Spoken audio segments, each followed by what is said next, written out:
In Instagram, verification code sent to WhatsApp not working. Showing this error, something went wrong. Come back later, error problem. In this tutorial, I'll show you how to fix this problem. So let's see the step.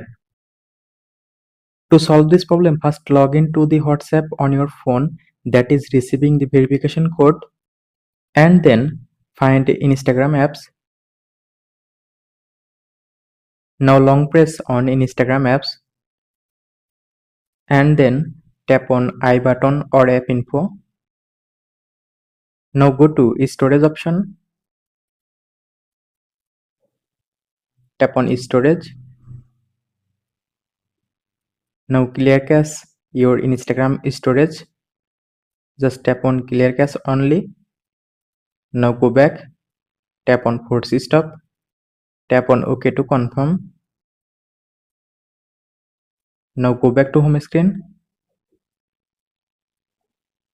and then restart your phone. Press and hold on power button and then restart your phone.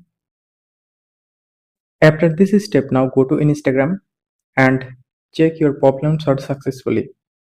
If still you are facing this problem, then wait for a while and then try again.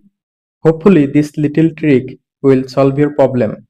Thanks for watching. Don't forget to like and subscribe.